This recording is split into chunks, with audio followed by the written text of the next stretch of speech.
بسم اللہ الرحمن الرحیم۔ السلام علیکم۔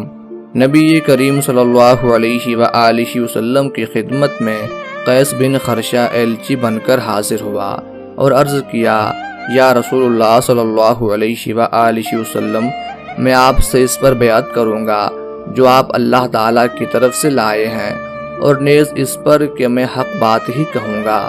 تو رسول اللہ صلی اللہ علیہ وآلہ وسلم نے ان سے فرمایا کہ ان قریب تم پر ایک ایسا زمانہ آئے گا جو تم کو ایک ایسی سلطنت کے ساتھ آزمائے گا کہ تم کو اس میں حق کہنے کی قدرت نہ ہوگی۔ یہ سن کر حضرت قیس رضی اللہ تعالی عنہ نے کہا کہ خدا کی قسم، جس چیز پر میں بیعت کروں گا اس کو ضرور پورا کروں گا۔ اس کے بعد سرکار دو عالم صلی اللہ علیہ وآلہ وسلم نے فرمایا کہ اس وقت تم کو کوئی شخص ضرر نہیں پہنچا سکتا۔ چنانچہ حضرت قیس ابن زیاد اور اس کے بیٹے عبید اللہ کو اس وجہ سے برا کہتے تھے کہ یہ لوگ شرع کی مخالفت کرتے تھے اور ظلم و ستم کے مرتکب تھے۔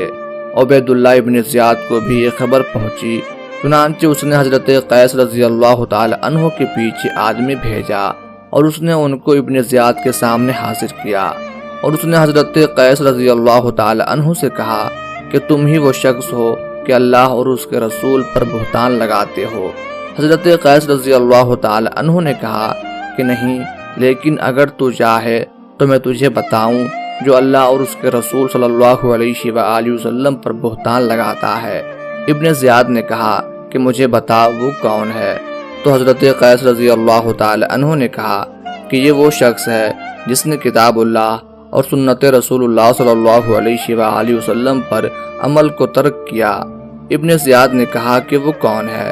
حضرت قیس رضی اللہ تعالی عنہ نے فرمایا کہ وہ تم ہو اور تمہارا باپ، اور جس نے تم دونوں کو لوگوں پر امیر مقرر کیا ہے، یعنی یزید بن معاویہ۔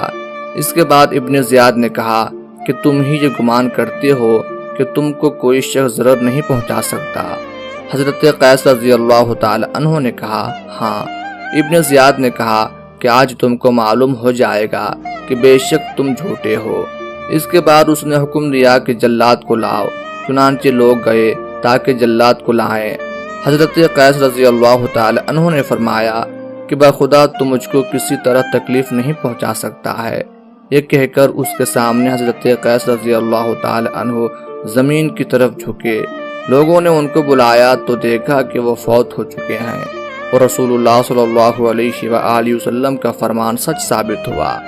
مسلم بن عقیل نے کوفے میں امام حسین رضی اللہ تعالی عنہ کے حق میں زمین ہموار کرنا شروع کی تو یزید بن معاویہ نے ابن زیاد کو بصرے سے تبدیل کر کے کوفے کا گورنر مقرر کر دیا۔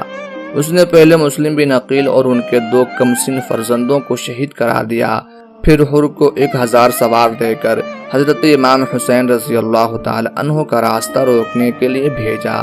امام حسین رضی اللہ تعالی عنہ میدان کربلا میں خیمہ زن ہوئے۔ ابن زیاد نے پہلے عمر بن سعد اور پھر شمر بن ذوالجوشن کو فوج دے کر ان کے مقابلے کے لیے بھیجا، جس کے نتیجے میں حادثہ کربلا رونما ہوا۔ حضرت امام حسین رضی اللہ تعالی عنہ کی شہادت کے بعد پہلے شہداء کے سر کاٹ کر ابن زیاد کو پیش کیے گئے۔ اس نے امام حسین رضی اللہ تعالی عنہ کے سر مبارک کی بے ادبی کی اور تمام سر یزید کو روانہ کر دیے۔ محرم 67 ہجری میں ابن زیاد کا مختار سقفی کے جرنیل ابراہیم سے مقابلہ ہوا، جس میں ابن زیاد کو شکست ہوئی اور وہ میدان جنگ میں مارا گیا۔ قتل کے بعد اس کے سر کو کوفے میں اسی مقام پر لا کر رکھا گیا جہاں 6 سال قبل اس نے امام حسین رضی اللہ تعالی عنہ کا سر رکھوایا تھا۔